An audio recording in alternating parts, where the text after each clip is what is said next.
Motivation is a lie, and that's exactly why you keep failing. Not because you're incapable, not because life is unfair, but because what you call motivation is weak. Most men wait to feel ready.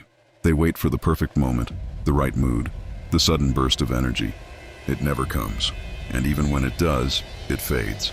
But there is a different kind of drive, a dangerous kind, the kind that doesn't depend on emotion, the kind that doesn't ask for permission, the kind that, once it awakens, makes going back impossible. Right now you can feel it, can't you? That quiet frustration, that pressure building inside you, that voice telling you you're meant for more. This isn't motivation. This is the beginning of transformation. So consuming that once it awakens in a man, nothing in heaven or earth can stop him. I am not speaking of the short-lived burst you feel after hearing a clever phrase. I am speaking of a fire that takes hold of the soul and refuses to be extinguished. Most people drift through life half awake, half alive, half committed. They say they want success, but they do not hunger for it. They whisper dreams with trembling voices. Their desires are fragile. Their decisions are weak. They crumble at the first sign of resistance. That is not motivation. That is fantasy. But you are here because something inside you is tired of drifting. Something in you is restless, dissatisfied, unwilling to live another year as a watered-down version of the man you were meant to be. That spark within you is the beginning of dangerous motivation, the kind that rewrites destinies. Think carefully about your life. Look at the goals you once spoke with passion. Look at the promises you made to yourself in quiet rooms. Look at the standards you swore you would uphold. How many of them have died from neglect? How many dreams have you buried because you feared the work required to revive them? Now imagine what your life would look like if you possessed a motivation so intense that doubt could not touch it, fear could not weaken it, and fatigue could not slow it. Imagine waking each morning with a mind burning for advancement, a spirit roaring for progress, a will that refuses to negotiate with weakness. This level of drive does not come from inspiration. It comes from identity, and I intend to awaken that identity in you, not temporarily, permanently. You will not merely feel motivated. You will become motivation itself. Before I tell you how, you must confront a truth that most men run from. Your lack of progress is not due to your circumstances, your environment, or your past. It is due to the softness of your desire. A weak desire produces weak decisions, and weak decisions produce weak results. Dangerous motivation begins when a man becomes disgusted with his own excuses, when the thought of remaining the same becomes unbearable, when mediocrity feels like suffocation, when drifting another year feels like death. At that moment, desire hardens into determination. If you think motivation is about emotion, you misunderstand the nature of power. Real motivation is not a feeling. It is a state of mind built through discipline, definiteness, and daily self-command. It is a force that grows stronger the more you obey it. Your enemies, your critics, your doubters, your rivals, they can all sense when you are a man of indecision. They can smell hesitation on you. They can feel when your words have no backbone, and they treat you accordingly. But when a man is dangerously motivated, he walks differently. He speaks differently. His presence changes. His eyes sharpen. His voice deepens. His energy intensifies. People feel it before he opens his mouth. Even those who dislike him begin to respect him. Your family feels the shift. Your children stand straighter in your presence. Your partner trusts you more deeply. Your colleagues listen more attentively. Even your enemies begin to calculate around you instead of over you. The world reorganizes itself around a man who burns with purpose. Now ask yourself honestly, do you currently live with that level of fire? Or have you grown comfortable with your own hesitation? Comfort is the quiet assassin of greatness. It kills without pain, without noise, without warning. It hides behind routine, behind distraction, behind temporary pleasure. Dangerous motivation destroys comfort. It demands growth. It demands action. It demands sacrifice. It demands that you stop entertaining the idea of who you hope to become and start taking on the identity of who you must become. I cannot force this fire into you. I can only awaken what already exists within you. Every man carries a reservoir of untapped power, will, desire, faith, imagination, discipline, but most never access it because they are too busy feeding their fears. That ends today. From this moment on, you will starve your fear and feed your purpose. You will cut off the mental habits that drain your strength. You will replace them with thoughts that elevate your spirit. Motivation grows wherever the mind is disciplined. Look at your future now. Picture a version of yourself who is unstoppable, who sets a goal and pursues it with relentless force, who refuses to be delayed by excuses, who moves through obstacles as if they were training tools, not barriers. That version of you is not imaginary. It is waiting behind one decision. But understand this. Once this level of motivation awakens in you, your old life will no longer fit. The habits you once tolerated will disgust you. The people who waste your time will irritate you. The distractions you once enjoyed will feel like poison. This transformation is not comfortable. It is not gentle. It is intense. It burns away laziness, destroys indecision, and replaces them with precision, power, certainty, and purpose. That is why most men never experience it. They are afraid of what they must sacrifice. But if you've read this far, you already know you are not most men. Look at it as raw energy. Ask what lesson it brings. Every agitation of the soul hides a truth demanding attention. When you face it calmly, the emotion ceases to dominate and begins to serve. The man who can sit in the fire of feeling without flinching becomes immune to discouragement. The man who commands his mood commands his destiny. No kingdom is harder to rule than one's own temperament. Yet those who succeed at it discover serenity even in battle. Their composure is their armor. They respond rather than react. They speak little, act much, and never surrender the throne of calm to the invader of panic.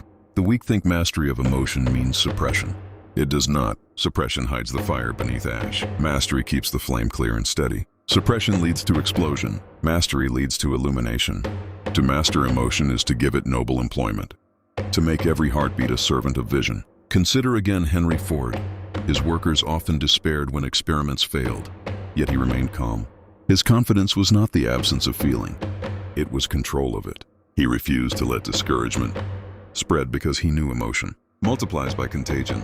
His steadiness became faith for others.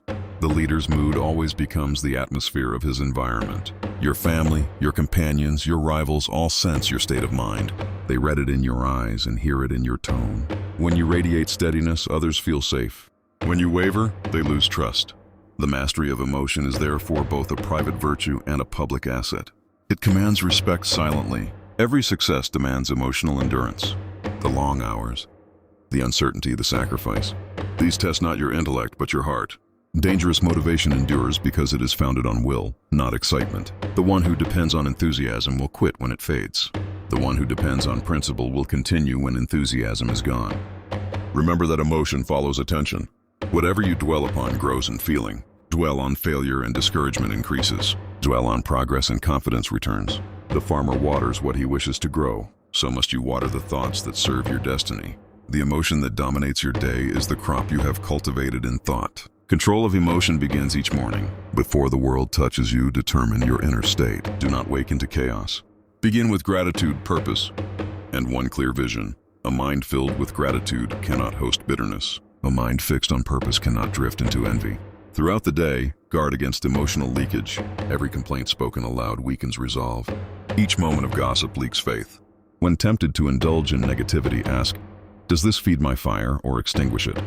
Speak only words that strengthen. Think only thoughts that construct. Emotion must serve progress, not pleasure. The law of harmony governs this furnace. When emotion and intellect disagree, energy disperses. When they unite, power concentrates. The greatest achievements occur when the heart believes and the mind organizes. Faith is not blind passion. It is intelligent fire. It knows what it believes and why. Blind passion burns out quickly because it lacks vision. Faith endures because it sees the end before it begins. Cultivate emotion that sees. Picture the result vividly. Let feeling fill the image until the body vibrates with readiness. Then act, and the universe follows. One of the most powerful acts of emotional control is forgiveness. Resentment is frozen energy. It clogs the channels of creation. To forgive is not weakness. It is liberation of power. A mind burdened with hatred cannot concentrate. Release the offender and you release yourself. Every grudge carried is an anchor tied to the spirit. When fatigue arrives, remember that it is not the body but the spirit that tires first. Refresh the mind with purpose. Repeat the words, I live by law, not by feeling. Say it until your body obeys. The body is a loyal servant when the will commands clearly. The weak wait for energy to appear. The strong summon it through command. Observe how men of achievement handle misfortune. They do not dramatize failure. They interpret it. When an obstacle appears, they adjust the flame of emotion. Instead of panic, they grow curious. What is this teaching me? This mental alchemy converts defeat into data and fear into focus. Emotion once transmuted becomes wisdom. It is not necessary to feel good to do great things. Action first, feeling later. Motion generates emotion. When you act according to purpose, energy returns like the tide. The man who waits for mood never moves. The man who moves creates mood. Begin even when uninspired. The fire ignites through friction. Those who master emotion walk through life with an unshakable rhythm. They are neither elated by praise nor crushed by criticism. Praise cannot inflate them, for their value is anchored in purpose. Criticism cannot wound them, for they measure themselves by obedience, not opinion. This composure is the mark of true strength. Dangerous motivation requires emotion that can suffer without surrender. You must endure drought without losing hope. The farmer plants despite the barren sky because he trusts the law of seasons. Likewise, the builder of destiny persists through silence, knowing that emotion, like weather, will change. But the law of cause and effect will not. Faith is the bridge between feeling and fact. It carries you over the gap between desire and manifestation. When emotion wanes, faith carries the load. Trust this process. The night is not proof that the sun has died. It is part of its orbit. So it is with your spirit. Periods of calm are not failure, but preparation for renewed fire. Let these affirmations become your creed of mastery. I do not serve emotion. Emotion serves my aim. My feelings obey my faith. I channel my fire through purpose. I remain calm in victory and steadfast in trial. I speak only words that strengthen my will. Repeat them until your tone itself changes, for tone reveals belief. When a man lives by this discipline, he begins to radiate quiet intensity. His calm is not coldness but control. People sense in him a strange peace that commands respect. Even his adversaries cannot unsettle him. They feel the steadiness of one who has conquered himself. Such presence cannot be faked. It is earned through inner harmony. Emotional mastery grants invisibility to distractions. The noise of the world loses its power. The criticisms that once stung now sound distant, irrelevant. You begin to hear a higher voice, the steady rhythm of purpose guiding every thought. That voice is the true leader within, the calm current beneath the surface storm. When this furnace burns clean, imagination becomes sharper, ideas arrive with clarity. The will executes them with precision. Life itself feels organized. You no longer chase inspiration. You command it. Emotion, once your unpredictable master, has become your loyal servant. This is the maturity of dangerous motivation.